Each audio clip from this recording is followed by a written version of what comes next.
Buongiorno e ben ritrovati di nuovo insieme per la prima edizione dei nostri telegiornali. Anche oggi vi portiamo all'interno delle notizie principali che arrivano dalle nostre redazioni venete. Poi nella seconda parte, come sempre, approfondiremo alcune tematiche, parleremo di sovraindebitamento e poi parleremo anche del nuovo codice della strada. Insomma, tanti temi da affrontare insieme in questa giornata, in questo mercoledì, ma come sempre in primo piano abbiamo la cronaca che ci porta in centro a Treviso, nella caldissima via Roma, perché ieri una donna è stata molestata in strada da un uomo che poi è fuggito a bordo di un autobus e qui ha molestato un'altra persona. Sono intervenuti i carabinieri che hanno bloccato l'uomo, ma ci racconta tutto in diretta il nostro Christian Arboit, che dovrebbe essere insieme anche a Giacomo Colladone, presidente MOM, che sapete essere l'azienda che si occupa della mobilità nella marca trevigiana. Buongiorno Christian. Sì, buongiorno Francesca, a te e a tutti i telespettatori di Antena 3, anche da parte di Francesca Pezzo che si trova con me, che sta curando la parte tecnica. Questa via Roma la conoscono tutti i trevigiani e non solo. Nelle ultime settimane, negli ultimi mesi, spessissimo, troppo spesso al centro di episodi di cronaca come quello di ieri sera. Tu lo hai già sintetizzato perfettamente. C'è da dire, Francesca, che bisogna ancora capire un po' la dinamica di queste molestie. Quello che è certo è che quest'uomo italiano, classe 1992, in un primo momento ha molestato una donna, l'ha molestata praticamente a terra, si trovava in strada questa donna, poi e di fatto è come fuggito approfittando dell'arrivo di un pullman, quello della linea 55, sono circa le 8 di ieri sera. L'uomo sale sul pullman e pare inizia a molestare anche un altro uomo, uno straniero dell'est Europa. Qui con me Giacomo Colladone, presidente di MOM, che ha sentito questo autista della linea 55. Buongiorno innanzitutto Colladone. Ecco, lei che cosa ha capito, cosa le è stato raccontato? Mi è stato raccontato che ieri sera alle 20, ovviamente era fermo alla fermata, stava facendo salire degli utenti e in quel momento sono saliti anche due personaggi che sembravano alterati. Non è che abbiano fatto cose particolari all'interno degli autobus. Il fatto è che dopo pochi secondi sono arrivati i carabinieri e li hanno portati via. Quindi l'autista non è che abbia visto più di tanto e all'interno dell'autobus non è successo più di tanto. Ecco, diciamo che quest'uomo, quindi classe 1992, italiano, prima aveva molestato questa donna, poi pare appunto sia stato un alterco, ma non si capisce ancora bene, con questo straniero, e i due in qualche modo abbiano trovato rifugio nel pullman. Dell'autobus. Hanno trovato rifugio all'interno dell'autobus. L'autista che ho sentito prima mi ha raccontato che all'interno non è successo niente, anche perché dopo pochi secondi sono arrivati i carabinieri che li hanno portati via. E questa resta una zona calda, lei lo sa bene, visto che da qualche settimana ha anche istituito un servizio di vigilanza privata. Sicuramente sì, lo sappiamo, l'abbiamo visto anche un mese fa, no? Noi cerchiamo di creare delle situazioni di sicurezza per i nostri utenti, lo facciamo ovviamente con le forze dell'ordine, con la polizia locale, che sono sempre disponibili, ma lo facciamo anche con personale privato che ingaggiamo direttamente noi. Ecco, tra l'altro polizia locale che fino a pochi minuti fa era presente con due agenti e con l'unità cinofila. Perché è successo qualcosa questa mattina? Lei è stato testimone diretto. Sì, ero qua, c'era uno alterato che stava gridando in modo ossessionante e è stato portato via dalla polizia locale. Frasi sconnesse. Frasi sconnesse, non in italiano, e c'era la polizia locale con i cani. A un certo punto l'hanno fatto salire nella loro autovettura e l'hanno portato via. Ecco, si tratta di un soggetto già noto, Francesca, che spesso viene visto in città urlare, dire frasi sconnesse. Nei suoi confronti è già stato fatto anche un TSO, però appunto non si riesce a risolvere il problema in maniera definitiva. Assolutamente no. Noi abbiamo anche noi i nostri problemi un po' su tutta l'area del nostro servizio e ci sono aree molto più turbolente rispetto a altre e cerchiamo di gestirle nel miglior modo possibile. Ecco, e sullo sfondo c'è la proposta, l'iniziativa del sindaco Mario Conte, quella di dotare la polizia locale di taser. Ma sentite Mario Conte. Cominceremo l'iter di modifica del regolamento di polizia locale e poi faremo ufficialmente richiesta di poter entrare nella sperimentazione, quindi in quelle città che potranno sperimentare questo strumento. Casugana è pronta ad avviare l'iter per l'inserimento del taser tra le dotazioni degli agenti di polizia locale. Il comune di Treviso va ad aggiungersi ad altre realtà venete che hanno preso in considerazione l'opportunità di fornire al proprio personale il dispositivo ad impulsi elettrici. A Jesolo, ad esempio, la sperimentazione è iniziata da qualche giorno. A Verona il Consiglio Comunale aveva approvato la modifica in tal senso del regolamento già nel 2019. È un ulteriore strumento messo a disposizione per le polizie locali, soprattutto a tutela dei nostri organici, quindi di tutte quelle donne e quegli uomini che garantiscono la sicurezza per i nostri cittadini svolgendo un servizio importante. Ci sarà un passaggio in Consiglio Comunale per l'adozione del regolamento e 6 mesi di sperimentazione, ma nessun allarme sicurezza in città dietro al provvedimento. Ci tengo anche ad evidenziare come fino ad oggi in realtà non avremmo mai utilizzato questo strumento, però è altrettanto vero che tutto ciò che posso mettere a disposizione del comando della polizia locale per garantire la sicurezza dei nostri cittadini, ma anche dei nostri agenti di polizia locale, io ovviamente faccio richiesta, lo chiedo e spero anche venga dato in dotazione a tutti i nostri agenti. Il taser dunque, Giacomo Colladon, è un'iniziativa che si sente di sostenere? Sicuramente sì, è un elemento che permetterà ovviamente anche alla polizia locale di fare degli interventi in sicurezza. Ben venga, perché spesso e volentieri anche noi ne abbiamo bisogno e quindi è sicuramente una buonissima idea. Ecco, lei ha adottato i pullman di vigilanza privata. È improbabile che possano essere dotati questi vigilantes di taser? No, direi di no, perché ovviamente questo spetta alle forze dell'ordine, quindi alla polizia locale, ai carabinieri, alla polizia in generale. Non penso possa essere data a vigilanti privati. Però insomma potrebbe essere una soluzione in generale per le forze dell'ordine. Potrebbe essere una soluzione importante, perché questo è sicuramente un elemento che garantisce la sicurezza in più. Grazie Giacomo Colladon. Francesca, con Francesca Pezzo ti restituisco la linea da Via Roma.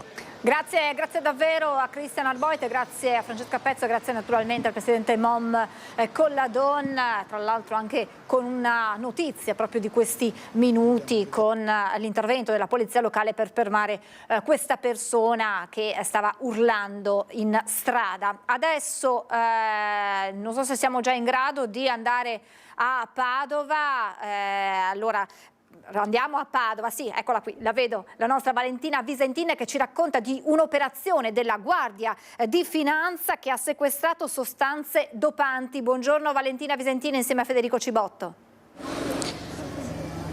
Sì, buongiorno. Tutto è nato da un controllo stradale della Guardia di Finanza che ha trovato e poi ha portato appunto al sequestro di numerose fiale di una potente sostanza dopante, un anabolizzante. I controlli stradali in una zona di Padova, a Pontevico d'Arzere, hanno coinvolto un 60enne. All'interno della borsa della palestra è stata ritrovata una fiala di una potente anabolizzante, tra le altre cose molto pericoloso per la salute dell'uomo.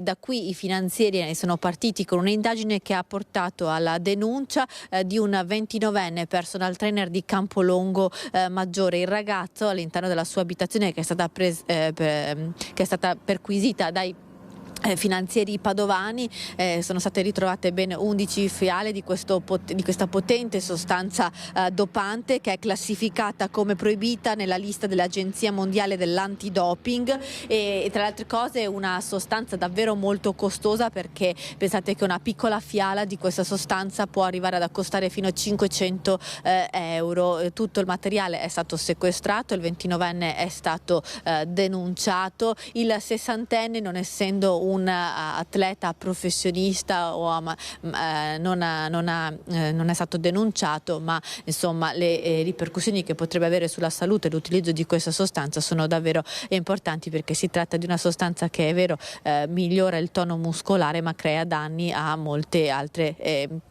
parti del corpo. È uno dei primi sequestri che avviene nella provincia di Padova di queste sostanze dopanti, che spesso sono molto difficili da rintracciare perché vengono vendute online e provengono dal mercato nero verso l'est Europa e gli Stati Uniti d'America. Questa volta aver ritrovato ben 11 fiale, insomma, vuol dire che c'è comunque una richiesta di questa sostanza anche tra chi non è un atleta propriamente professionista, che viene spesso sottoposto a controlli contro il doping. Il fatto però che vengano usate anche da chi frequenta le palestre è indicatore di come spesso non si è a conoscenza di quanti danni possa provocare alla salute l'assunzione di queste sostanze particolarmente nocive, che appunto sono vietate anche dalle agenzie mondiali contro il doping. Queste le prime informazioni che abbiamo su questa vicenda. Ulteriori dettagli nelle edizioni serali dei nostri telegiornali. Intanto da Padova è tutto, linea allo studio.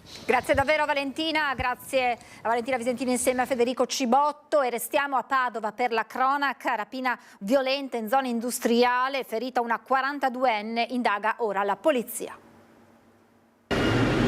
È caccia al rapinatore che ieri mattina ha aggredito e ferito una donna in zona industriale a Padova nel tentativo di rubarle la borsa. La tentata rapina è avvenuta in via Lisbona. La donna, una 42enne italiana, era appena scesa dalla sua auto in un parcheggio quando è stata avvicinata da un uomo che l'ha minacciata con un coltello e ha tentato di strapparle di mano la borsa. La 42enne ha reagito riuscendo ad allontanare il malvivente, che però prima di fuggire ha tentato di entrare nella sua vettura. Sono stati attimi concitati e violenti. La donna è rimasta anche ferita nella colluttazione, ha riportato alcuni tagli fortunatamente superficiali. La 42enne è riuscita a mettere in fuga il rapinatore e ad allertare la polizia, poi è stata medicata in pronto soccorso. Le indagini sulla rapina violenta sono state affidate alla squadra mobile di Padova. Andiamo nel Vicentino, a Schio per l'esattezza, dove è stato arrestato per rapina aggravata, porto abusivo d'armi e ricettazione. Un 27enne finisce in carcere. Aveva rubato un paio di scarpe da ginnastica rimuovendo la placca antitaccheggio e prima di dileguarsi era stato fermato nel parcheggio dal responsabile dell'esercizio, che nel tentativo di fermarlo era stato colpito al collo dal malvivente senza riportare lesioni. Alla scena aveva assistito l'avventore di un bar, che aveva poi cercato di bloccare il giovane che aveva quindi estratto dalla tasca un coltello minacciando i presenti, per poi salire in sella ad una bici da donna e dileguarsi. L'intervento dei carabinieri ha permesso di intercettarlo poco dopo. L'uomo perquisito è stato trovato in possesso delle scarpe oggetto di furto, una tronchesina utilizzata verosimilmente per rimuovere il dispositivo antitaccheggio e 2 coltelli che sono stati sequestrati. La bicicletta, risultata rubata, è stata restituita alla legittima proprietaria. L'uomo, 27enne straniero, è stato arrestato per rapina aggravata, porto abusivo d'armi e ricettazione e condotto in carcere a Vicenza. E i carabinieri di Venezia hanno denunciato in stato di libertà 2 cittadini tunisini di 33 e 29 anni perché sono ritenuti gli autori di una rapina ai danni di un 23enne di origini albanesi. Infatti risalgono alla sera del 4 marzo scorso, quando la vittima è stata avvicinata da 2 uomini che senza un apparente motivo hanno sferrato calci e pugni contro il 23enne per poi rubargli il telefono cellulare. A seguito della querela presentata dalla vittima, i militari sono riusciti a ricostruire quanto accaduto, individuando poi i 2 presunti responsabili del fatto. Sono disperate le condizioni della donna di 33 anni rimasta coinvolta domenica con il compagno in un tragico incidente lungo Corso Stati Uniti. Siamo in zona industriale a Padova. Incinta di 5 mesi, la giovane è ricoverata nel reparto di terapia intensiva dell'azienda ospedaliera. Quella di una giovane donna e quella della bambina che porta in grembo. Sta lottando per tutte e due in un letto della terapia intensiva dell'azienda ospedaliera di Padova la 33enne di Trebaseleghe, coinvolta domenica mattina intorno alle 9:30 in un gravissimo incidente accaduto in zona industriale a Padova. Viaggiava nell'auto condotta dal compagno di 28 anni, diretta con lui dalla famiglia per il pranzo di Pasqua, quando il veicolo è sbandato in corso Stati Uniti all'altezza della rotatoria con via Messico. Una scena straziante quella che si è presentata ai soccorritori. La donna incastrata nell'abitacolo, il compagno apparso da subito ferito ma meno grave. Ricoverata in prognosi riservata, le condizioni della 33enne futura mamma sono apparse da subito disperate. Poche le speranze per lei e la sua piccola, confermano i sanitari. Nel frattempo continuano le indagini condotte dalla polizia locale di Padova. Una fuoriuscita autonoma, quella che ha coinvolto i due giovani, tra gli accertamenti in corso anche quello sulla velocità dell'auto. Nel febbraio 2023 investì e uccise un bancario che stava attraversando la strada in via del Plebiscito. Siamo sempre a Padova. Il pubblico ministero ha chiesto il rinvio a giudizio per un 59enne padovano. È stata fissata la data per l'udienza preliminare che deciderà se andrà o meno a processo Michele Salmaso, il 59enne padovano che il 6 febbraio del 2023 investì il bancario friulano Fabrizio Coppetti e non si fermò a prestare soccorso. L'uomo morì poche ore dopo per le ferite in ospedale. L'investimento era avvenuto alla rotatoria tra via Grassi e via del Plebiscito. Il pubblico ministero ha chiuso le indagini e ha chiesto il rinvio a giudizio con le accuse di omicidio stradale, fuga e omissione di soccorso. L'udienza è stata fissata per il 9 ottobre prossimo. L'incidente era avvenuto la sera del 6 febbraio dello scorso anno. Il corpo agonizzante di Fabrizio Coppetti, 55enne di Venzone in provincia di Udine, venne visto nel mezzo della rotatoria da un passante che diede d'allarme. Nonostante i soccorsi e un delicato intervento chirurgico, dopo una notte di agonia, l'uomo morì in ospedale. La polizia locale, incrociando i video delle telecamere della zona e i tabulati telefonici, riuscì a risalire al passaggio dell'auto di Salmaso, una Citroen C1 che presentava maccature sul parabrezza compatibili con l'urto. Il 59enne, che vive in zona San Lazzaro, poco lontano dal luogo dell'incidente, si è sempre difeso sostenendo di non essersi accorto dell'uomo che stava attraversando la strada e di essere convinto di aver urtato un cartello della segnaletica stradale, di essersi fermato con le 4 frecce ma di non aver visto il corpo a terra di Coppetti e di essere perciò ripartito senza prestare soccorso. Quando la polizia locale però si era presentata a casa sua il giorno dopo la tragedia, il 59enne era già andato dal carrozziere per sostituire il parabrezza.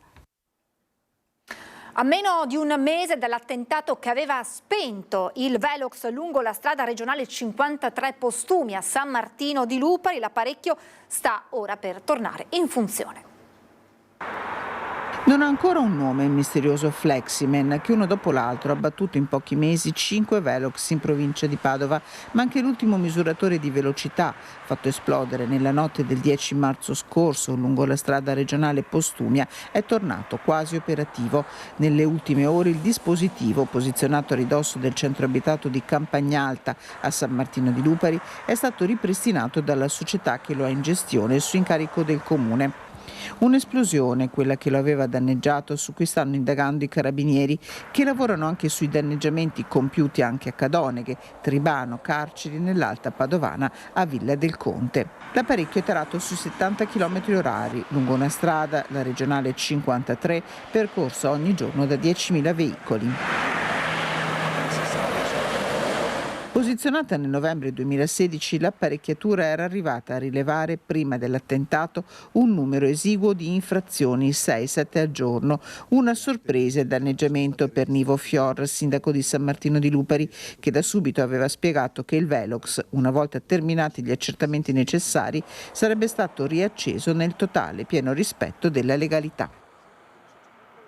E adesso andiamo a Mestre, in via Palazzo, dove la movida violenta preoccupa e non poco i commercianti. Buongiorno ad Anna Maria Parisi insieme ad Alberto Pivetta e insieme proprio ad un gruppo di esercenti, immagino. Buongiorno Anna Maria.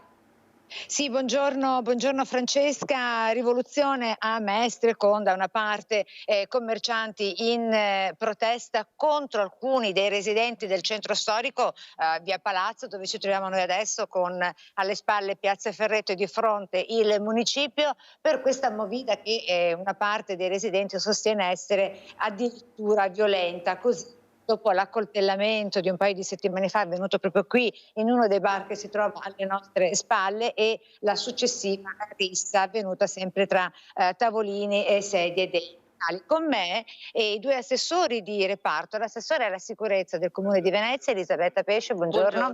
Assessore, e l'assessore al commercio del Comune di Venezia, Sebastiano Costalonga, buongiorno. Con i due assessori, perché così sentiamo i due fronti. Innanzitutto l'assessore Pesce ha da dirci una grande novità per quanto attiene, sempre dal punto di vista della sicurezza, quella però in Corso del Popolo con l'accoltellamento all'imprenditore bengalese. Quali novità su questo fronte? Sì, è notizia di oggi che è stato arrestato e messo in carcere l'aggressore del barista del titolare di Corso del Popolo. Questa è l'ennesima comunque testimonianza del lavoro che viene fatto sul territorio per quanto riguarda la sicurezza. Ringrazio la Questura, perché le indagini erano a capo alla Questura, come sono in capo alla Questura anche le indagini del fatto che è avvenuto qui in via Palazzo. Per quanto riguarda invece la movida, mi preme sottolineare che la Polizia Locale ha sempre massima attenzione e i numeri del 2023 ne sono testimonianza. In totale, sia terraferma che centro storico, sono state fatte 165 ordini di chiusura con più di 1500 sanzioni, e quest'anno si è già pianificato, per quanto riguarda già da aprile, maggiori controlli nei weekend, oltre al fatto che anche questa è una novità, che la Polizia Locale da quest'anno sarà dotata di fonometri in cui abbiamo fatto degli investimenti. Quindi il mio ringraziamento va sicuramente a tutti gli agenti e anche alle azioni, servizi di alto impatto che vengono fatti su tutto il territorio mestrino, non solo in via Piave, ma che coinvolgono da Marghera, Mestre, tutta la zona, che possono essere interessati da eventuali crimini.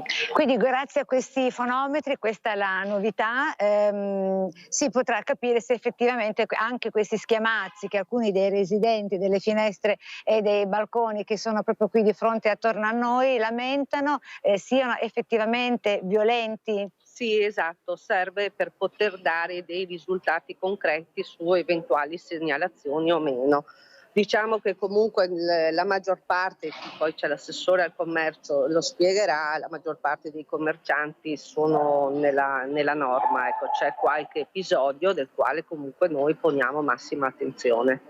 Certo è che è difficile mettere d'accordo chi comunque si vuole divertire, giovani e non soltanto i giovani, Sebastiano Costalonga, e poi i residenti che insomma hanno necessità di dormire, riposarsi e come dire, trovare ristoro da una lunga settimana lavorativa. Lei ha incontrato i comitati dei cittadini. Sì, che cosa è emerso, Assessore? Sì, ho avuto mandato da parte del Sindaco di relazionarmi con i comitati, col comitato Danni alla Movida, che raccoglie un po' tutti i comitati che sono attivi. Diciamo che la città è viva, per fortuna è viva, i cittadini vogliono che sia viva, e il comitato sta collaborando in maniera fattiva con noi, con le forze dell'ordine. Abbiamo individuato quali sono, diciamo, i locali che creano più problemi, e lì dobbiamo concentrarci, perché appunto non possiamo colpire tutti, perché ci sono persone che lavorano in maniera corretta, e cercare di intervenire soprattutto nelle fasce orarie, quelle serali, cioè dove appunto il disturbo magari deve essere sicuramente poco. Da che ora a che ora c'è? Allora, diciamo che come abbiamo fatto ancora l'anno scorso con l'ordinanza sindacale che introduceva per la prima volta, diciamo, nel nostro comune un orario di chiusura, perché le attività possono tenere aperto tutte le ore, non c'è un limite orario stabilito a livello nazionale. Abbiamo fatto una norma che prevedeva, diciamo, all'1:30 il fine della mescita, quindi non si potevano più servire i tavoli, e alle 2 la chiusura del locale. Questa ordinanza ha funzionato, l'abbiamo applicata nei periodi quelli più importanti, dove c'è più flusso di ragazzi, ed ha funzionato. Il comitato ha riconosciuto insomma tutto il lavoro fatto dalla polizia municipale e continuiamo a lavorare per fare in modo che le attività rimangano vive. Perché quali sono questi periodi, scusi Assessore? Giugno, luglio, agosto? L'ordinanza la rifaremo sicuramente anche quest'anno e dovrebbe insomma partire dal 15 di giugno fino al 15 di luglio e poi al rientro diciamo dalle vacanze, che un po' la città si svuota, dal 15 di settembre fino al 15 di ottobre. 2 mesi? Quindi. Sì, sono solo 2 mesi, perché le ordinanze sindacali si possono fare solo per 2 mesi all'anno, e abbiamo visto che facendo così interveniamo nei periodi più caldi, più difficili, e però teniamo vive le nostre attività, perché le attività portano sicurezza, c'è poco da fare. Poi una città è chiusa porta sicuramente degrado e quindi delinquenza. Quindi queste, prego si avvicina Assessore Pesce, queste le novità e le azioni fattive, concrete, pratiche che il Comune sta prendendo e prenderà a breve per quanto attiene il fronte della sicurezza. Ringrazio l'assessore Elisabetta Pesce, assessore alla sicurezza del Comune di Venezia, e l'assessore Sebastiano Costalonga al commercio del Comune di Venezia. Da Mestre con Alberto Pivetta è tutto, linea a San Biagio. Francesca. Grazie Anna Maria, grazie Alberto Pivetta. Insomma, il problema è ben conosciuto dal Comune, avete sentito con gli assessori Pesce e Costalonga come ci si stia muovendo proprio per dare quelle risposte che aspettano e che chiedono i commercianti. Grazie anche ad Anna Maria Parisi e continuiamo con la cronaca. Chiuso dal questore di Padova Marco Dorisio, per un mese il locale Mamma Swogger di via Annibale da Bassano. All'interno gli agenti della squadra mobile il 27 marzo scorso hanno arrestato 2 avventori trovati in possesso di cocaina. Nella stessa occasione era stato identificato un 25enne nigeriano senza fissa dimora e con numerosi precedenti. La polizia aveva compiuto qui numerosi controlli e ricevuto segnalazioni da residenti e commercianti per possibili attività di spaccio, rumori e comportamenti molesti. Da qui l'intervento che ha portato alla sospensione per 30 giorni della licenza al titolare, un nigeriano di 41 anni. 1,5 chili di droga sequestrata nei primi 3 mesi del 2024 è il bilancio dell'attività della polizia locale nord-est vicentino. Tiene, droga sempre più diffusa. È il bilancio dei primi 3 mesi dell'anno della polizia locale nord-est vicentino. Nel primo trimestre del 2024 è stato sequestrato più di 1 chilo di cocaina, a cui si aggiungono eroina, hashish, marijuana e crack, per un totale di quasi 1,4 kg. Particolarmente preziosa la collaborazione con i cittadini che segnalano situazioni sospette o a rischio. Nella zona dove opera la polizia locale, tra Tiene, Monticello Conte 8, Due Ville, Lugo di Vicenza, Sarcedo, Zugliano e Calvene, sono 29 i consumatori di stupefacenti segnalati alla prefettura. 3 i pusher denunciati, 1 arrestato per spaccio di droga, 17 le perquisizioni e 4 le patenti ritirate. I controlli continueranno nei prossimi mesi. E adesso torniamo a Marostica per vedere quella che è la situazione sul fronte frane dopo l'ondata di maltempo delle ultime settimane. Vediamo di capire appunto facciamo dunque il punto insieme a Vanessa Banzato, che aveva incontrato questa mattina il sindaco.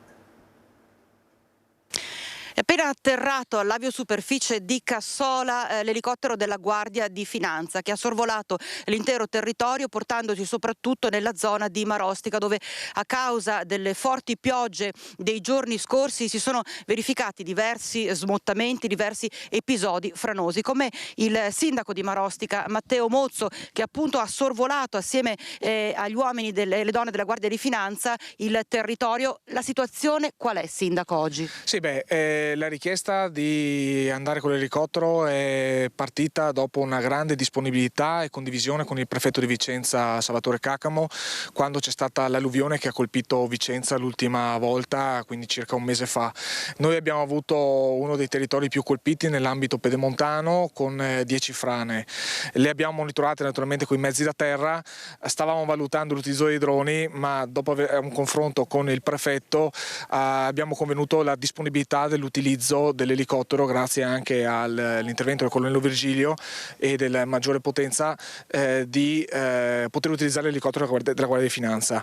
Questo mezzo è dotato di telecamere particolari, anche termiche, per cui abbiamo visto tutti i vari fronte frana presenti in territorio comunale, quella sopra l'abitato di Crosara che si era anche mossa in pochi giorni fa, e quella di Lavarda soprattutto, più le altre microzone dove si sono verificati gli smottamenti, compreso quello nei pressi del centro storico con l'ospedale. Passando abbiamo visto che la situazione in questo momento è stabile, comunque adesso valuteremo i filmati anche con l'utilizzo naturalmente con i consigli dei geologi, eravamo su anche con l'ingegnere Bertoncello e il geometra del comune. Dobbiamo andare a fare delle ulteriori verifiche puntuali, però l'utilizzo del mezzo devo dire che è stato fondamentale, soprattutto per queste immagini che di fatto sono molto accurate dalle varie angolazioni che difficilmente si possono capire o arrivare a piedi. Ecco, la situazione preoccupa di più di quello che pensavate vedendola così dall'alto e vedendo esattamente cosa sta succedendo? No, allora diciamo che per quello che abbiamo visto così con il mezzo siamo un po' più, non possiamo dire tranquilli perché non siamo mai tranquilli, però più sereni, diciamo, per quanto riguarda sicuramente il rischio alle persone. In questo momento non sussistono. Dobbiamo verificare naturalmente tutti i mari più grandi che sono da sgaggiare e capire se ci sono problemi per i canali di scolo, le rogge, non sono rogge, i torrenti collinari. Certo. Avete già un'idea su quali punti andrete a reagire innanzitutto? Allora, per quanto riguarda la zona di Lavarda avevamo già fatto sopralluogo con i geologi e lì abbiamo già anche richiesto un intervento del servizio forestale. Adesso per quanto riguarda Crosara, con le nuove immagini valuteremo anche lì con i tecnici di far la segnalazione anche alla regione. Come tempi? Come tempi ci muoviamo in una settimana per fare tutte quante le procedure.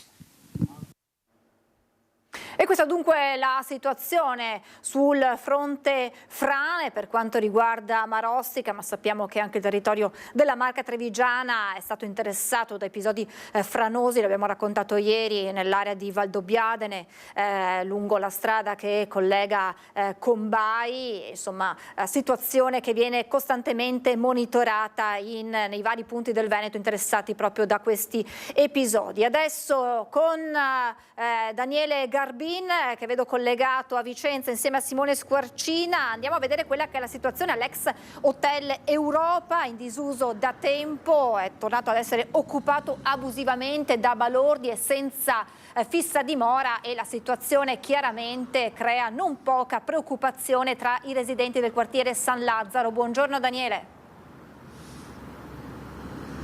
Sì, buongiorno Francesca, buongiorno ai tuoi telespettatori. Effettivamente è così, anche noi abbiamo ricevuto le segnalazioni di residenti e commercianti che vivono qui al quartiere San Lazzaro, lungo strada Padana verso Verona, che ricordiamo essere la via di accesso principale verso questo importante snodo viario che è stato oggetto negli ultimi anni proprio di un'importante operazione di riqualificazione. Era particolarmente degradato, una serie di edifici erano un po' rimasti in uno stato di incuria, al loro posto sono sorti adesso un centro commerciale, alcuni sono stati proprio restaurati. L'amministrazione comunale si è preoccupata poi di riqualificare la strada con alberi e isole, però resta un oggetto, questo UFO, così direi definirlo, ecco, l'Hotel Europa, che è questo edificio che sta inquadrando il collega, è un edificio che avrebbe dovuto essere dovuto diventare un hotel a 4 stelle con 112 stanze, e che invece versa in questo stato d'abbandono che vedete da almeno 7 anni. Ecco, la situazione è intollerabile perché era già stato occupato, è già stato insomma in qualche modo fatto bonificato, eppure visto che i lavori di qualificazione, di restauro non partono, la difesa è facilmente scavalcabile. Infatti la rete di recinzione non impedisce a chi in questa zona, che ricordiamo essere purtroppo nota anche per fenomeni di prostituzione e criminalità la sera, adesso dà alloggio a questi sbandati sia nel mondo della droga sia anche anche senza dimora, proprio perché è facile arrivarsi, è facile entrare dentro, ricordiamo, è anche un grande deposito di scorie di quello che sono stati i lavori precedenti e che ora anche diventano poi gli oggetti che portano dietro questi sbandati, e quindi diventa sempre più un problema di igiene pubblica, e poi un posto prestigioso come questo anche di degrado che proprio insomma, dopo 7 anni almeno crea una necessità. Sappiamo che il sindaco poco prima di Pasqua ha incontrato la proprietà per fare il punto della situazione e insomma intimare in qualche modo l'attivazione dei lavori, e comunque in ogni caso, se non fosse possibile, quantomeno non lasciare la situazione in questo modo. Va bonificato, vanno asportate tutto quello che sono i materiali, ricordiamo che c'è una situazione anche del parking allagato sotto, e va comunque chiusa e fatto in modo che non possano entrare gli occupanti e persone che fanno in questo momento. Noi appunto abbiamo dato voce ai cittadini che abbiamo raccolto e che ci avevano anche contattato. A questo punto, Francesca, lascerei l'ultima parola a loro, per raccontare la loro testimonianza, soprattutto commercianti, e restituisco la linea allo studio. Questa è una grande equazione. Degrado delle strutture vuol dire degrado della zona e degrado delle persone che vanno dentro a vivere in quelle situazioni. Che problemi ci sono? Cosa la preoccupa di più? Bueno, la inseguridad in tutti i forma. Però il governo in questo punto abbiamo polizia locale, tutto quello. Deve mettere un po' di appoggio a tutti noi cittadini, quel popolo che paghiamo le tasse. Per fortuna qui noi come negozio non abbiamo avuto alcun tipo di problema, però sì, la politica, i nostri politici dovrebbero guardare un po' a salvaguardare la nostra sicurezza, perché se le persone arrivano a fare e compiere questi atti c'è anche un perché, no? E quindi sì, dovremmo essere tutelate, in primis noi commercianti e loro, anche cercare di capire qual è il problema in sé. L'ingresso della città in questa parte ovest è migliorato tantissimo anche in occasione delle nuove costruzioni che sono state fatte, e purtroppo abbiamo questo degrado che abbiamo alle nostre spalle, e ci auguriamo che in questi nuovi eventi sia le proprietà che le varie istituzioni possano correre ai ripari per vivere meglio di tutto il nostro quartiere e dell'ingresso della città. Chiediamo a questo punto che si possa intervenire, perlomeno se non si vende, se non si fa niente nella zona dell'ex hotel, perlomeno blindare la casa, blindare l'albergo, in modo che non possano esserci persone che entrano, anche perché è veramente pericoloso. Pensare di entrare lì dentro alla sera è molto rischioso. Concordo in pieno. Proprio murare tutto, far sì che non possono, perché finché lasciano così pian piano dopo, ed è un peccato, perché si inizia un lavoro e dopo si lascia sempre comunque a metà. Erano stati fermati dalla Digos subito dopo l'azione di domenica, quando avevano cercato di interrompere la messa pasquale del vescovo di Padova. Ora per una 17enne e un 40enne è arrivata la denuncia. Sono stati denunciati 2 attivisti di ultima generazione che domenica di Pasqua hanno manifestato durante la messa presieduta dal vescovo Claudio Cipolla nella parrocchia della Madonna Incoronata, nel quartiere della Sacra Famiglia a Padova. La ragazza 17enne, che si è inginocchiata dopo aver ricevuto la comunione, è stata denunciata alla Procura dei minori del Tribunale di Venezia per turbamento di funzioni religiose. Insieme a lei c'era anche un 40enne che ha ripreso tutta la scena per poi postarla sui social. I 2 attivisti hanno però annunciato che a breve incontreranno il vescovo e il prossimo fine settimana interverranno durante la messa della chiesa di Santa Rita, su concessione del parroco Don Romeo Sinigaglia, facendo intendere la disponibilità al dialogo della chiesa padovana. Ci fermiamo adesso per qualche istante di pubblicità e poi torneremo in onda per parlare di un tema quanto mai delicato, ma strettamente legato anche al periodo storico che stiamo vivendo, ed è quello del sovraindebitamento. A tra pochissimo. Rieccoci in diretta, l'ho anticipato prima della pausa pubblicitaria, un tema quanto mai d'attualità se lo leggiamo nella situazione che viviamo, storica, economica, sociale che stiamo affrontando. Il tema è quello del sovraindebitamento, ne parliamo insieme a Gianmario Bertollo e Maria Sole Pavan, soci fondatori dell'associazione Liberi dal Debito e di Legge3.it. Grazie per essere con noi, buongiorno. Grazie a voi per l'invito. Grazie davvero. Prima di inquadrare il tema anche con qualche dato, cercando di capire anche quando si parla di sovraindebitamento, vorrei fare un passo indietro e raccontare di un suo fatto personale che l'ha portata purtroppo a cadere nell'incubo dell'indebitamento e che poi immagino, ma ne parleremo poi nel corso di questa chiacchierata, che sia una storia che accomuna anche tante altre persone che si avvicinano a voi, che chiedono il vostro aiuto. È una storia anche di dolore perché riguarda una malattia di un suo figlio. Sì, e che cosa accade? Accade che nel 91 nasce mio figlio Giacomo, che dopo un anno scopriamo che è affetto da una malattia che non sapevamo neanche il nome, una malattia considerata rara e a quel tempo nemmeno conosciuta dal Servizio Sanitario Nazionale. Io peraltro mi ero appena messo tra virgolette in proprio, ho aperto la partita IVA e quindi da lì è iniziato un'escalation di problematiche, di spese molto alte, di mancanza di giornate al lavoro per accudire Giacomo, che per i primi 3 anni ha vissuto praticamente in ospedale, e quindi si sono accumulate tasse, si sono accumulati debiti con banche. Ovviamente io ci ho messo del mio e non bisogna mai dare la colpa a tutti gli altri, e quindi a un certo punto è successo quello che succede a chi è sovraindebitato, cioè non riuscire più a pagare i debiti che hai contratto e gli impegni che hai. Questo è il momento in cui uno è sovraindebitato, cioè non posso più con quello che ho, con quello che guadagno, con quello che posso mettere a disposizione, pagare i debiti che ho.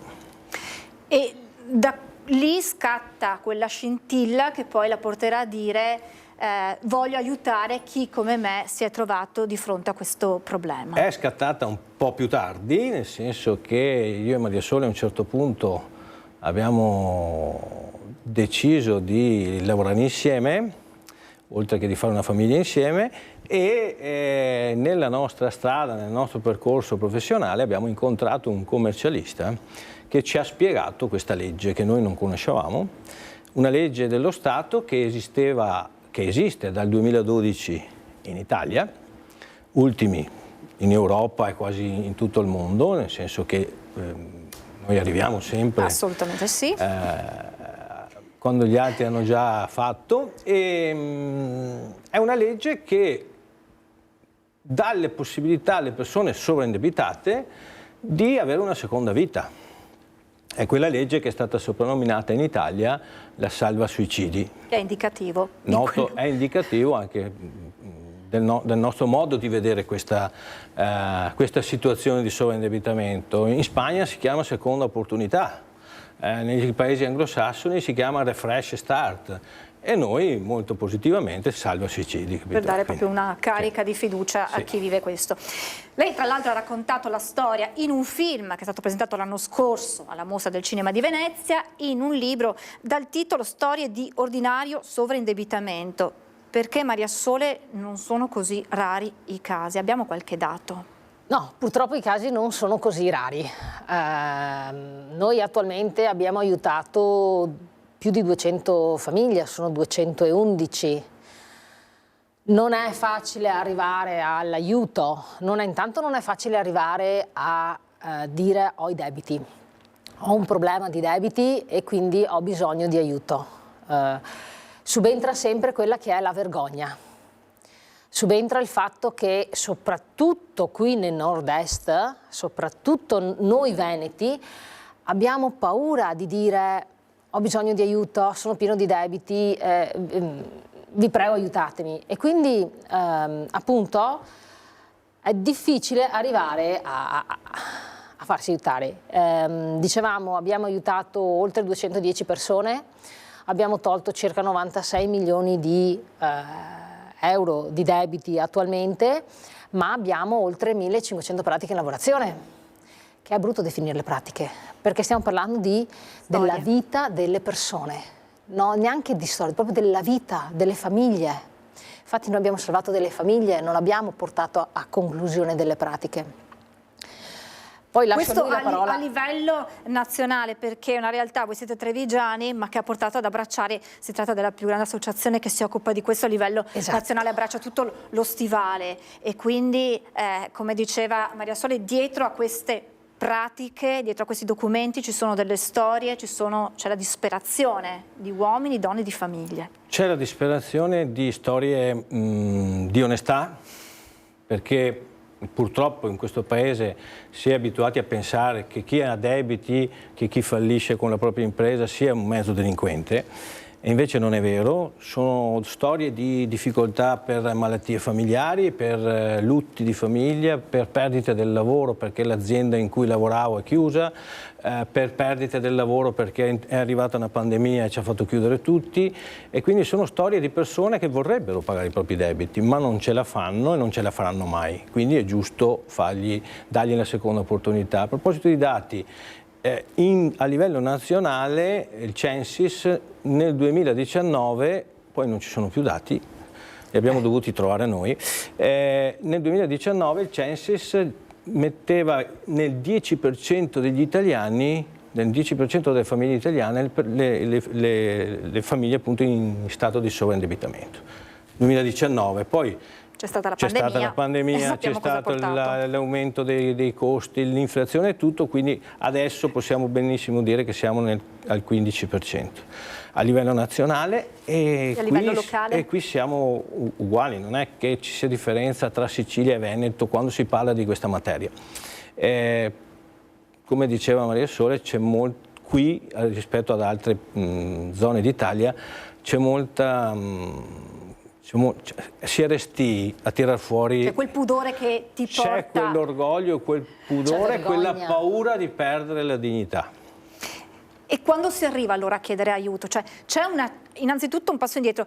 Parliamo di sovraindebitamento, ma esiste una fascia, un range entro il quale si può dire questo è sovraindebitamento, o è quando proprio non ci si riesce, come diceva lei, proprio più a pagare i debiti? La legge dice proprio, cioè non definisce una cifra, anche se in alcuni punti del nuovo codice, perché la legge 3 è stata inserita nel nuovo codice della crisi, in alcuni passaggi, in alcune procedure si fissa una soglia a 50.000 euro di debiti, ma non è quella la cifra, cioè non è una cifra che possiamo dare, è uno stato, nel senso che non riesco più a pagare i debiti, ma in maniera permanente, non questo mese o il prossimo, in maniera permanente non posso più far fronte ai miei impegni.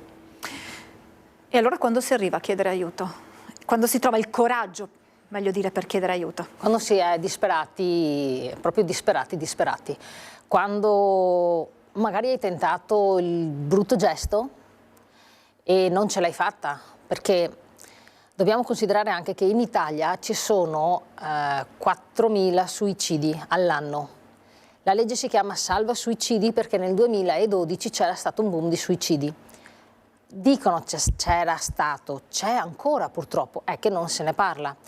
2.000 di questi suicidi avviene per motivi economici e 1 su 4 ce la fa purtroppo a fare il brutto gesto. Quindi quando si arriva a chiedere aiuto, quando ormai siamo arrivati alla frutta, come si suol dire, quando ormai non se ne può più, quando magari abbiamo tentato il gesto e per fortuna è andato male, quando è subentrato che anche tutta la famiglia ormai non ne può più, non si hanno più rapporti con i figli, non si ha più rapporti con il partner, perché quando ci sono i problemi siamo nervosi e di conseguenza il nervosismo ce lo portiamo a casa.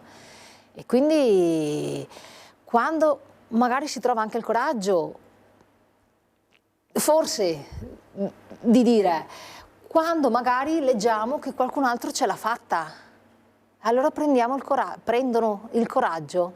Infatti noi pubblichiamo tantissime volte le lettere di ringraziamento che vi arrivano. Sì. abbiamo un libro con tutte le lettere di ringraziamento, facciamo delle videotestimonianze, ormai sono i nostri clienti che parlano per noi, perché è vero, noi facciamo un lavoro, lo facciamo per guadagnare, ma lo facciamo innanzitutto per salvare tante più persone. Lui ci è passato, io l'ho vissuta da partner, ok? L'ho vissuta come quella, capendo quali sono le difficoltà nel gestire una famiglia quando ci sono tutte le notti insonne, non una ogni tanto, sono tutte le notti insonne.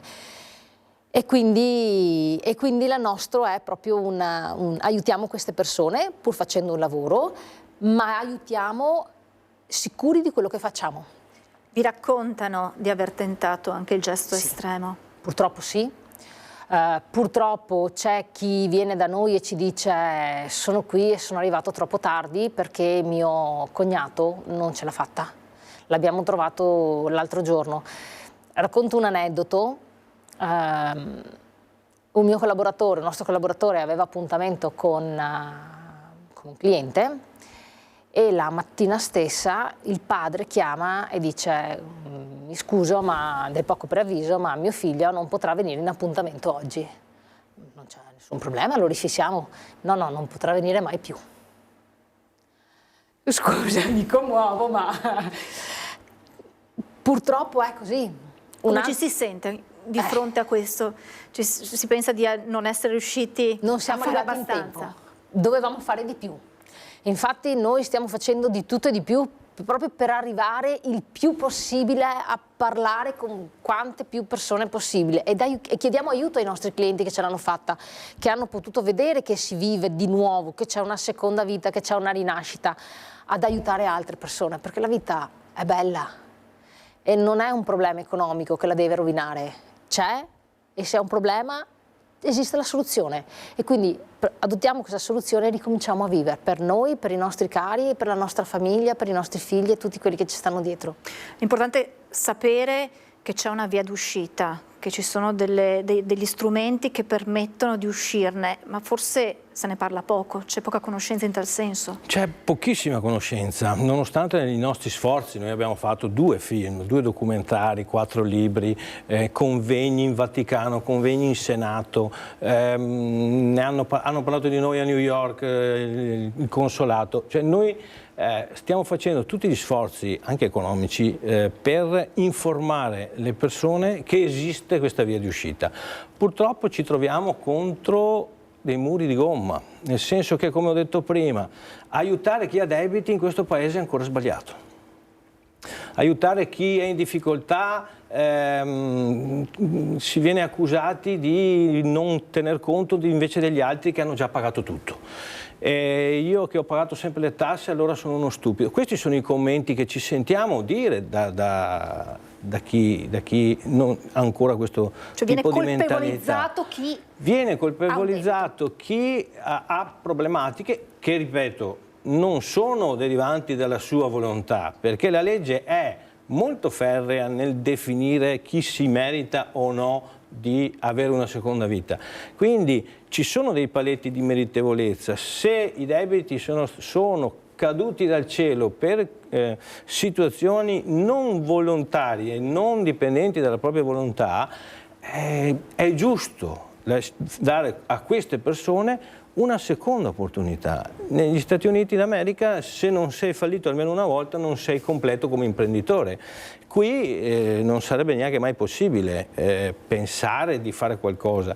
E quindi noi ci stiamo dando da fare proprio, ma ripeto, ci stiamo dando da fare per informare ai livelli più alti, perché questa mentalità, che è prettamente italiana, c'è in tutte le fasce della popolazione, da chi ci governa, da chi ci amministra, da chi dovrebbe mettere in atto questa legge. Quindi molti giudici pensano che sia sbagliato applicare questa legge, dai professionisti, molti avvocati, non tutti ovviamente, ma molti avvocati commercialisti cercano di distogliere l'attenzione da questa legge, cercano di convincere le persone a non farla. Perché c'è ancora questa maledetta mentalità che se sei fallito sarai fallito per sempre. Noi vogliamo far capire che se fallisce un'idea imprenditoriale, fallisce un lavoro, ma non fallisce la persona, non è giusto far fallire la persona. Qual è la cifra più alta di indebitamento che vi siete trovati di fronte? Beh, cifre di indebitamento viste, siamo arrivati anche a 52 milioni, che però non aveva i parametri, Famosi requisiti. non aveva la meritevolezza.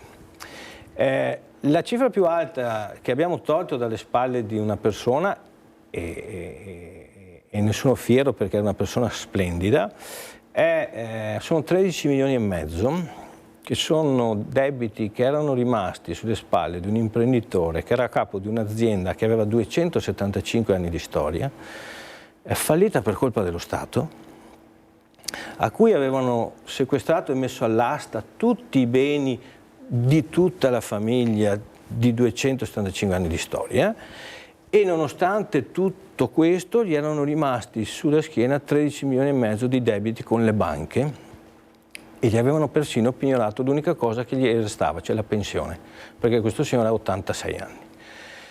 A 86 anni con la pensione uno poteva anche pensare ma chi se ne frega, mi tengo i miei debiti, e invece lui ha voluto ritornare ad avere la dignità. Ha voluto che la sua famiglia non continuasse con questa macchia, tanto è vero che quando abbiamo ottenuto la sentenza lui è andato a comprare tutti i giornali del suo paese, in provincia di Modena, e li ha distribuiti gratis ai cittadini per far vedere che era lui quello che... La dignità, questa parola spesse volte perde di significato, e anche perché succede che poi quando ci si è indebitati la propria strada possa incontrare quella di persone poco raccomandabili. Sì, succede spesso, che approfittano purtroppo. Poi anche della propria debolezza. Succede spesso purtroppo che le persone che arrivano da noi dopo aver già provato 2 o 3 strade, e generalmente strade che hanno aggravato la loro situazione anziché metterla a posto. E quindi lo diciamo subito, diffidate da chi vi fa promesse che non sono possibili da mantenere. Noi purtroppo veniamo anche insultati da tanta gente perché diciamo di no. Quando non ci sono i requisiti e quando non ci sono le cose, noi diciamo non la puoi fare. Purtroppo tantissimi altri dicono sì, portano avanti, si fanno dare i soldi, poi tanto un giudice a cui dare la colpa. In Italia c'è sempre, no? E quindi è colpa del giudice che non ha capito, è colpa del giudice che non ha letto bene le carte, e quindi va a finire male. E quindi noi non vogliamo arrivare a dare la colpa a nessuno, anzi se c'è una colpa ce la diamo noi, tanto è vero che garantiamo che male che vada non ci rimette un euro, punto. L'emozione di arrivare alla mostra del cinema di Venezia, la chiedo ad entrambi, un modo anche questo per far capire che si può uscire da questo tunnel. Sì, può solo andare meglio. Ed è questo il titolo del esattamente. Film. In effetti è la storia di mio marito, la vera storia di mio marito, ambientata nelle città dove lui ha vissuto, dove sono nati i debiti e dove poi ha trovato la rinascita. Ma può solo andare meglio, non c'è altro da dire. Non esiste, se c'è un problema, l'ho detto prima, c'è una soluzione e può solo andare meglio. Non esiste altro. E poi c'è questo riconoscimento, abbiamo anche le foto di qualche giorno fa, pochi giorni fa, che vi ha portato a New York. Di che cosa si tratta? Si tratta di un premio sulla reputazione delle aziende o dei professionisti italiani che il consolato, in accordo con l'Istituto Italiano di Cultura a New York, ha istituito, e abbiamo avuto la piacevole sorpresa di essere premiati. Siamo stati premiati oltretutto da un simpaticissimo prete, che è l'unico prete che dice messa a New York in italiano, Don Luigi, è un premio che premia le persone che appunto hanno saputo dare visibilità a un concetto come il nostro, oppure ad altri, c'erano scrittori, c'erano giornalisti, c'erano industriali. Noi siamo stati premiati per il nostro impegno appunto nel portare avanti questa conoscenza e questa divulgazione di questa materia, che negli altri paesi europei è una materia di spessore, è una materia molto importante. L'Europa anche, noi in Italia ancora no, è il nostro impegno quello di portare avanti la conoscenza di questo. E soprattutto fare in modo di arrivare in tempo, Sì. di essere... Ma il prossimo libro sarà una raccolta di tutte quelle lettere che vi stanno arrivando? Ce l'abbiamo già. Ce l'avete già? Ce l'abbiamo già, si chiama Fatti non parole, la prossima volta te ne porto una copia. Immagino che poi ce ne saranno altre perché le lettere continueranno ad arrivare. Sì, infatti modifichiamo, facciamo un'edizione nuova ogni anno circa, certo. Adesso ha circa 300 pagine tra le lettere, le testimonianze e le storie anche di alcune, perché non le possiamo pubblicare tutte, alcune storie delle persone che hanno ritrovata, sì, ce l'hanno fatta. C'è qualcuno che viene anche a trovarvi per dirvi grazie? Sì, c'è qualcuno che ci invita ai compleanni, c'è qualcuno che ci invita a passare una giornata di festa con loro, ci sono clienti che ci stanno aspettando perché ci hanno fatto dei regali, dobbiamo andarceli a prendere. È un lavoro anche quello, nel senso che è piacevole. Ci vorrebbe un'altra me stessa solo per stare dietro alle persone che ti ringraziano, e questa è una cosa che non ha prezzo, non ha paragone. Queste persone che ti dicono guarda che ti aspetto, andiamo a Gardaland, vieni a Gardaland con noi, piuttosto... È una cosa che non ha... Arrivate a far parte di queste famiglie a cui avete salvato e garantito un futuro che prima poteva essere solo oscuro. Grazie davvero, grazie a Gianmario Bertollo e Maria Sole Pavan, grazie per averci raccontato che si può uscire dal tunnel del sovraindebitamento e si può ricominciare a vivere, e non deve essere un'onta, non deve essere un motivo di vergogna, perché purtroppo può accadere per qualsiasi motivo, tanto più, lo ripeto, in questo momento storico così delicato che stiamo vivendo. Grazie davvero. Grazie a voi per l'invito. E noi ci fermiamo per la pubblicità. Grazie. Urogermine Prostata contribuisce alla funzionalità della prostata e delle vie urinarie. Urogermine Prostata funziona e si vede. Urogermine Prostata, universo benessere, da Pulpharma. Tutte le domeniche, a partire dalle 10 del mattino, andrà in onda su Antenna 3 la Santa Messa, in diretta dal Santuario della Madonna dei Miracoli di Motta di Livenza. Formaggio in villa, tra le suggestive mura medievali di Cittadella. Rieccoci in diretta, parliamo di truffe anziani, in questo caso perché da oggi sono stati distribuiti dei volantini informativi contro le truffe proprio agli anziani nei supermercati Aspieg della marca trevigiana e nei condomini aderenti ad Anaci. È una campagna promossa dalla Questura dal titolo Insieme contro le truffe. Oltre 50.000 opuscoli informativi per prevenire le truffe agli anziani, distribuiti nei 25 punti vendita Tespar, Eurospar e Interspar della marca, ma anche nei condomini gestiti da Anaci, le due realtà al fianco della Questura di Treviso, per prevenire un fenomeno che attraverso tecniche sempre più sofisticate vede vittime le fasce fragili della popolazione. È importante portare questo messaggio di sicurezza anche nelle forme più semplici, per arrivare a una diffusione capillare. L'anno scorso in provincia di Treviso sono state circa 2.000 le truffe messe a segno, mentre nei primi mesi del 2024 si registra un netto calo pari al 20-30%. Discorso a parte per tutti i reati che vengono commessi attraverso le piattaforme informatiche, perché essendo ormai globalizzato il mondo, essendo ormai tutto informatizzato, sicuramente molti reati si sono spostati sulle piattaforme. In pochi punti alcune semplici consigli per non cadere vittime delle truffe, ma anche alcune indicazioni rivolte a familiari e vicini di persone anziane. L'obiettivo: sensibilizzare i cittadini, ricordando i numeri d'emergenza a cui rivolgersi, stabilendo un collegamento diretto con le forze dell'ordine. Si riuscirà a fare un po' di comunicazione in merito a questa truffa. In che maniera? Con dei volantini che saranno apposti sia alle casse e sia anche all'inizio del punto vendita. Aspieg punta ad organizzare nei prossimi mesi anche degli incontri informativi all'interno dei suoi supermercati con personale in divisa. Per il progetto, giunto alla sua quarta edizione, quest'anno coinvolta anche Anaci. I volantini infatti saranno distribuiti nelle cassette postali dei condomini gestiti dall'associazione amministratori, che già da tempo ha sensibilizzato i propri capiscala sul tema truffe. A rete tra di noi è come avere un ottimo risultato, anzi otteniamo molto di più tante volte, perché, come ho detto prima, per i capiscala, quelli che sono un po' più, tra virgolette, interessati, più veloci a capire il messaggio, è un punto di non indifferente.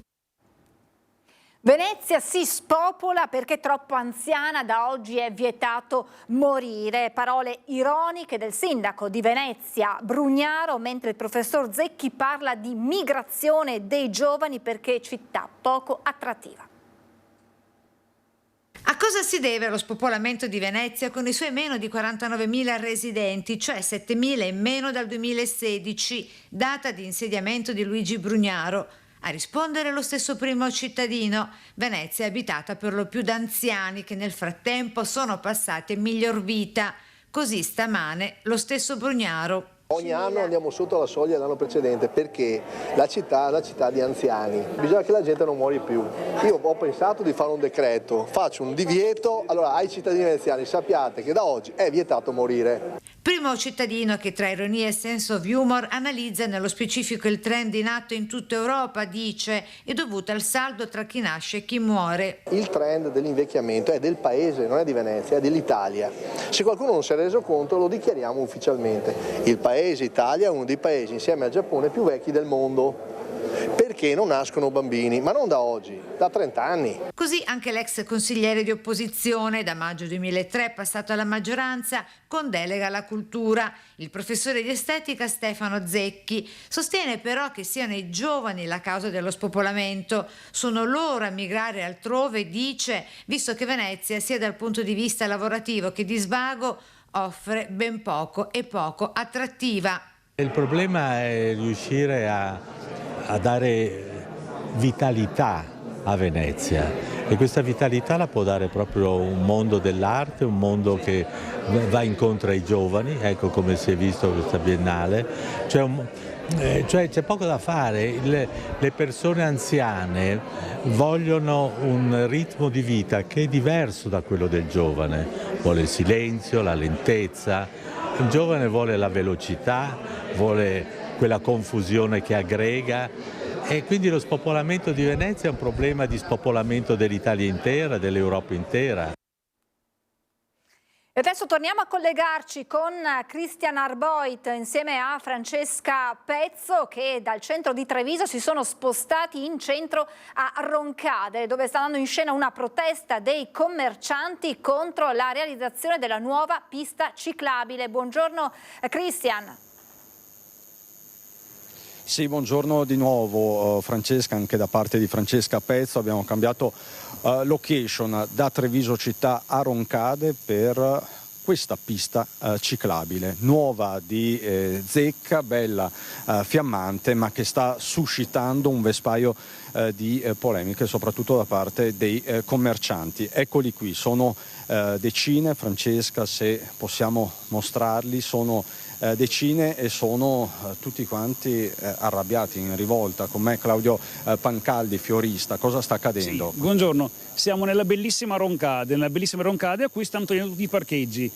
Il parcheggio per noi per un negozio è tutto, il parcheggio è tutto, è parcheggio per un bar, perché uno si ferma davanti, beve il caffè e va via, per cui è veramente problematico. In più, come potete vedere, anche la macchina di Antena 3 ha parcheggiato in una pista ciclabile, per cui anche voi siete in torto, come queste macchine qua, per cui ci sono problemi per chi parcheggia, ci sono problemi per i ciclisti, perché in questo caso è un problema ciclabile. La strada diventa sempre più stretta, per cui siamo tutti scontenti, tutte le categorie, categoria ciclista, categoria negozianti inferociti, E gli stessi automobilisti, perché viene pericoloso per tutti girare qua. Per cui basta guardare anche i social, non c'è una persona che ha detto mi piace, non ce n'è una. Ma senta Pancaldi, voi siete stati in qualche modo coinvolti dall'amministrazione? Noi ci hanno chiamato per farci vedere una cosa fatta. I nostri sostenitori, i nostri commercianti hanno detto ma si può cambiare, la cosa è fatta. Per cui da un po' siamo arrivati qua e d'altra parte ed è stata fatta. Ecco, e tra l'altro il problema riguarderà anche l'altra... Assolutamente sì, per cui da un primo momento hanno tolto questi e prossimamente quelli verranno scomodissimi perché ci sarà una pista ciclabile e poi un parcheggio, cose che non si vedono in nessun paese. E non saranno più all'Isca di Pesce? No, saranno quelli dritti, quelli bellissimi da parcheggiare, perché per parcheggiare in un parcheggio in linea non è semplice, per cui c'è il poco tempo, c'è un parcheggio scomodo, c'è una ciclabile da rispettare, c'è una strada da stare attenti. Ecco, prima fatemi capire, la ciclabile era questa sostanzialmente, quindi questa delimitata dai San Pietrini un po' più. Sì, esatto, sì, era delimitata questa, anche questa non era il massimo, però c'era una strada libera e c'erano dei parcheggi, i parcheggi che andavano nei negozi, andavano nei bar, andavano in banca, andavano in panificio, adesso è sempre più scomodo perché tolti questi, la gente non è semplice, cioè il negozio ha bisogno del parcheggio. Chiedo anche ai suoi colleghi, c'è qualcuno che mi vuole parlare, ecco, signori, magari una battuta veloce, ma comunque siete compatti, mi pare. Assolutamente sì, assolutamente. Noi abbiamo bisogno dei parcheggi perché il nostro lavoro, cioè le persone hanno bisogno di raggiungere il servizio di cui hanno bisogno immediatamente. Poi la passeggiata se la vanno a fare in Restera, se la vanno a fare al parco, ma la necessità è di arrivare dove c'è il bisogno e portarsi la macchina presso e caricarsi la spesa, quel che serve e andarsene. Questo c'è. Lei signora che negozio ha? L'edicola della piazza. L'edicola. Lei signora che negozio? Parrucchiera. Agenzia immobiliare. Negozio di telefonia. Negozio di calzature. Queste arrabbiature sono anche dovute al fatto che negli ultimi anni abbiamo sempre rispettato la richiesta dell'amministrazione comunale di collaborare per una roncade migliore, ma purtroppo ci siamo trovati dei bei disegni che li vediamo sul televisore, sul schermo del PC, quello che faranno. I rendering, famosi rendering. Ah, ecco, hai capito, all'inglese. È solo questo il problema, perché tutte le cose che hanno fatto, ci sarà anche qualcosa di buono, ma non è stato valutato assieme a chi alza la sera cinesca e che vede il problema del cittadino. Questa gente a palazzo non vivono in paese, non li abbiamo mai visti, abbiamo soltanto i vigili che fanno le fotografie, ma il fischietto in paese, nel Roncade, nel San Cipriano, da una parte non sta mai visto nessuno. Quindi insomma mi pare di capire che voi chiedete a gran voce all'amministrazione comunale di ritornare sui propri passi perché questa pista ciclabile potrebbe portarvi non pochi problemi. Assolutamente. Tolti i parcheggi noi moriamo, assolutamente. Grazie davvero. Da Via Roma a Roncade è tutto, vi lascio con questa pista ciclabile di cui sentiremo molto ma molto parlare, ho come l'impressione. A te la linea, Francesca. Grazie a Francesca Pezzo, grazie naturalmente ai commercianti per averci raccontato il disagio ma anche la rabbia che stanno vivendo. Voltiamo pagina, parliamo di sicurezza stradale, del nuovo codice della strada, ma parleremo anche di assicurazioni che hanno subito un incremento e non da poco. Lo facciamo insieme al direttore dell'ACI Treviso. Buongiorno Angelo Centola, ben ritrovato. Buongiorno a tutti e buongiorno ai telespettatori. Allora, direttore, io partirei subito dal tema di questi ultimi giorni perché se ne è discusso ed è quello del nuovo codice della strada. Ci sono vari interventi sui quali si è voluti mettere parola, pensiamo alla stretta per la guida in stato di ebbrezza o sotto l'uso di stupefacenti, pensiamo alla guida con il cellulare, anche semplicemente avere il cellulare in mano, pensiamo poi anche alle nuove norme per quanto riguarda i neopatentati.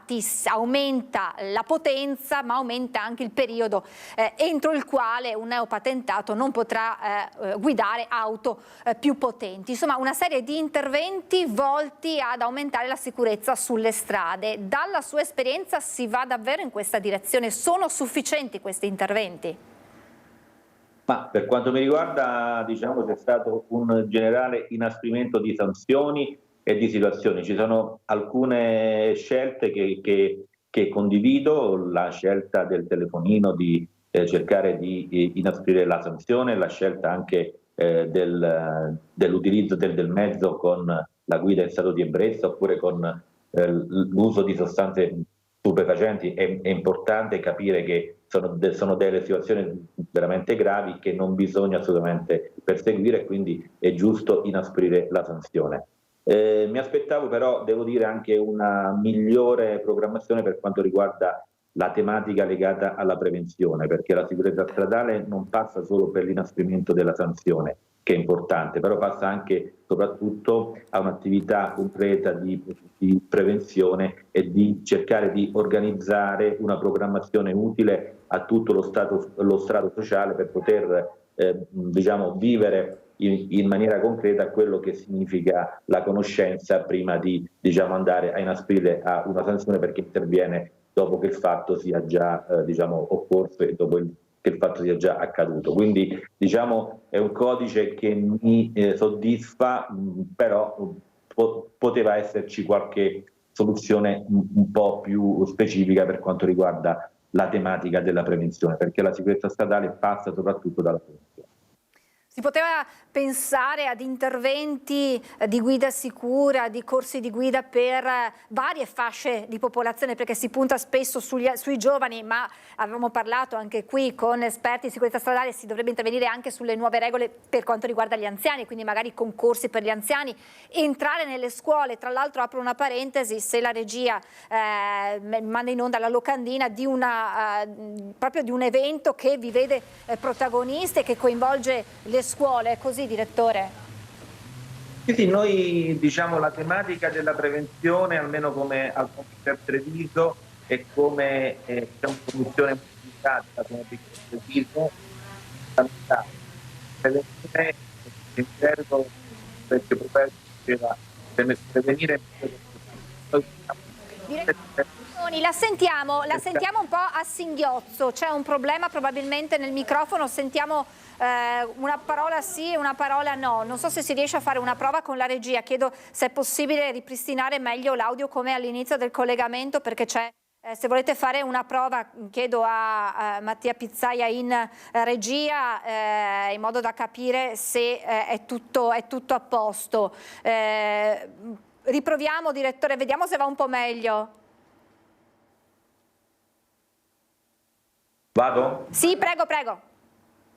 Niente, noi la tematica della prevenzione come ACI Treviso e anche come Commissione Mobilità di ACI Treviso è molto importante, infatti è giunta già alla terza edizione questa iniziativa che faremo il 18 e il 19 di aprile presso l'area parcheggio dello stadio del rugby di Monigo, in pratica è all'incrocio tra strada Cisole e via dei campi sportivi. Facciamo 1 o 2 giorni dalle 9 alle 13 dedicata agli istituti scolastici soprattutto, ma soprattutto anche a chi ci vuole venire a trovare, quindi l'adulto, l'anziano piuttosto che il giovane o l'adolescente, perché secondo noi è una iniziativa importante, perché facciamo provare dal vivo delle situazioni che probabilmente la situazione può essere gestita.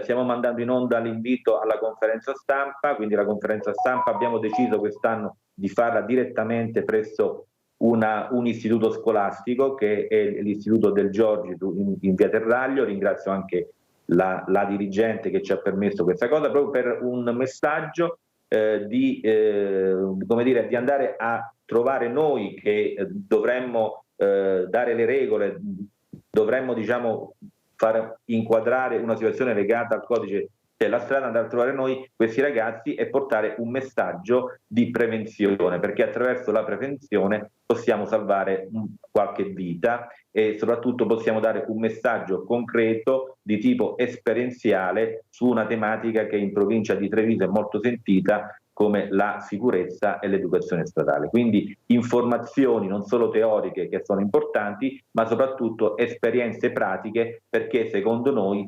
attraverso il coinvolgimento su situazioni concrete che possono capitare durante il nostro percorso di automobilisti, di motociclisti, di ciclisti, di monopattisti, perché anche il codice prende in considerazione questo strumento veicolare, vogliamo dare quelle informazioni giuste e corrette sulla base di un'esperienza. Quindi il ragazzo viene a trovarci, l'adulto, il giovane, e avrà una serie di nozioni ma anche esperienze concrete su queste tematiche che secondo noi sono molto importanti. Lei si aspettava che le regole del nuovo codice della strada, che lo specifichiamo, ora dovrà passare in Senato e se il testo non verrà modificato potrebbe entrare in vigore entro l'estate, per cui non è ancora in vigore, lei si aspettava che dalle nuove regole ci fosse una particolare attenzione proprio a questo, a dei corsi anche pratici rivolti a chi va sulla strada, che ci vada in bicicletta, a piedi, in macchina, in monopattino, ma proprio rivolti a questo, alla prevenzione? Sì, io faccio sempre l'esempio: se vogliamo dei buoni lettori devono saper leggere un libro e quindi dobbiamo insegnargli come leggerlo. Quindi se vogliamo dei buoni automobilisti, dei buoni motociclisti, dei buoni utenti della strada, gli dobbiamo dare quelle regole concrete per come si devono comportare sul veicolo, perché la teoria è importante, ma la pratica non solo per prendere la patente, ma la pratica per vivere delle situazioni che magari nessuno in quel momento può valutare e può capire che possono capitare, perché andare per strada, andare sulla strada, ci sono tante situazioni e purtroppo il tema del pericolo non è mai scomparso, quindi bisogna capire che mettersi alla guida o anche essere pedoni, perché no, essere ciclisti, è sempre un'attività che concerne un certo stato di pericolo. Quindi dobbiamo capire che andare per strada dobbiamo essere svegli, attenti, non solo per noi ma anche per gli altri. In qualche modo collegato al tema degli incidenti, quello dell'assicurazione dell'RC Auto, che stando all'osservatorio dell'autorità di vigilanza del comparto assicurativo mostra un continuo aumento dei prezzi dell'RC Auto. Il prezzo medio per i contratti sottoscritti a gennaio, evidenzia l'autorità, è di 389 euro, in aumento in termini nominali del 7,5% su base annua, in lieve decelerazione rispetto al 7,9% dell'anno scorso, del dicembre scorso. In termini reali l'aumento è del 6,7%, ma in alcune realtà italiane si raggiunge anche un 10% di aumenti, al punto che i consumatori chiedono un intervento dell'antitrust. Ma si capisce a cosa sono legati questi aumenti, direttore? Sicuramente a una elevata incidentalità, sicuramente a un'elevata situazione che fa riferimento al fatto che molti automobilisti purtroppo non sono in regola con le tariffe assicurative e quindi, come capita spesso, si ribalta con chi è virtuoso. Però ci sono delle cosiddette tecniche per poter comparare i vari premi, e il tutto parte da poter essere attenti in fase preventiva, cioè nel senso non aspettiamo l'ultimo giorno per andare a rinnovare la polizza, ma cerchiamo di gestire questa situazione almeno qualche mesetto prima o almeno una ventina di giorni prima, con una comparazione delle tariffe e con delle situazioni legate a dei diritti che gli automobilisti hanno, anche perché si può chiedere una polizza ad personam, cioè nel senso si può andare dal proprio assicuratore oppure da un assicuratore anche di altre compagnie e specificare la propria identità di conducente alla guida. Quindi probabilmente quella compagnia ci potrebbe fare anche una polizza ad persona e su misura, che sono quelle che magari ci permettono di risparmiare un po' più in maniera evidente il premio. Quindi ci sono varie situazioni. L'unica cosa che io mi sento di dire è che non ci riduciamo all'ultimo momento a cercare di rinnovare la polizza, perché effettivamente il caro assicurazioni c'è e cerchiamo di risolverlo nella maniera migliore per quanto riguarda le nostre tasche. Aumentano in Veneto anche il costo delle revisioni, aumentate nel 2023 del 7,8% rispetto al 2022. Rischiamo, direttore, di avere in strada auto sempre meno assicurate e sempre meno revisionate, quindi con auto che possono essere mezzi, che possono essere anche in qualche modo pericolosi per chi li guida, ma per chi anche se li trova davanti. Cioè, questo è un rischio concreto a fronte di questi continui aumenti, ma anche poi di una capacità da parte dei consumatori che è quella che è. Certo, è il paradosso, perché se più si aumenta e più c'è un problema, diciamo, di spending, un problema economico, e probabilmente abbiamo un effetto contrario che non riusciamo a creare quella socialità e quella piattaforma sociale che tutti, diciamo, possano contribuire affinché anche il premio si possa abbassare. Ma se su 100 persone 30 non pagano e devono pagare le altre 70, probabilmente quelle 70 pagheranno un po' di più. Quindi è una tematica molto delicata da intervenire e cercare anche di trovare delle soluzioni che possono, diciamo, andare a favore anche delle fasce più deboli e che hanno meno capacità di spesa. Però, diciamo, io perseguo e faccio un invito a cercare di trovare una polizza un po' più personale che rispecchi molto lo stile di guida, oppure che possa migliorare lo stile di guida, perché magari se abbiamo uno stile di guida un po' più tranquillo, un po' più garantista, probabilmente riusciamo anche a risparmiare qualcosa. Direttore, grazie davvero per questi consigli molto molto importanti per i nostri telespettatori. Grazie al direttore ACI Treviso Angelo Centola e presto qui di nuovo insieme a noi per ulteriori aggiornamenti e per affrontare ulteriori tematiche. Grazie a voi e vi aspetto sia in conferenza stampa, ma soprattutto il 18 e il 19 per questa nostra bella iniziativa insieme, e sottolineo insieme, per la sicurezza. Grazie, buona giornata. Direttore, ricordiamo dove? Dietro lo stadio del rugby a Monigo, l'area parking tra strada Cisole e via dei Campi. Aperto a tutti, ai ragazzi, ma non solo, perché non c'è mai limite per imparare qualcosa in più quando si va in strada. Grazie davvero, direttore, buon lavoro, a presto. Grazie.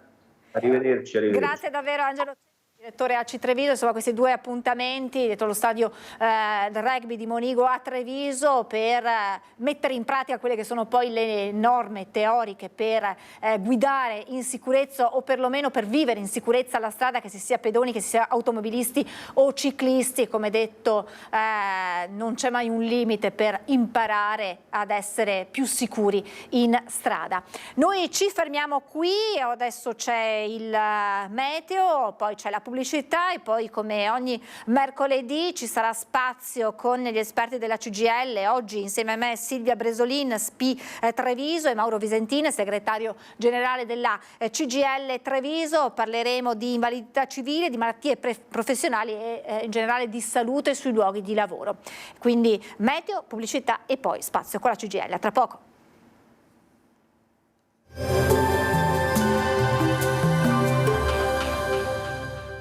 Tremonti, impianti professionali per saldatura e taglio, riparazioni, taratura e calibrazione impianti, a Montebelluna. Ben trovati al meteo. Temporaneo calo della pressione atmosferica. La giornata sarà dunque caratterizzata da una locale instabilità. Il dettaglio di mercoledì 3 aprile. Sul Veneto cielo in prevalenza sereno o poco nuvoloso. Avremo qualche precipitazione, specie di pomeriggio, in montagna, localmente fin verso le pianure limitrofe. Generalmente asciutto altrove. Temperature in contenuta variazione, minime tra 4 e 9 gradi, massime comprese tra 13 e 18 gradi all'incirca. Spostiamoci ora sul Friuli Venezia Giulia, dove il cielo sarà pressoché coperto e in giornata, come ci mostra la grafica, saranno possibili piogge sparse, in genere deboli e meno probabili sulle zone costiere. Temperature minime tra 6 e 10 gradi, massime sui 13-15 gradi. Infine diamo uno sguardo alla situazione del Trentino Alto Adige, dove in cielo prevarranno le nubi con solo degli sprazzi di sole e in giornata saranno possibili anche dei rovesci. Temperature minime sui 5 gradi, massime intorno ai 13-15 gradi all'incirca. Dal meteo di Antenna 3 per ora è tutto, grazie per l'attenzione, arrivederci.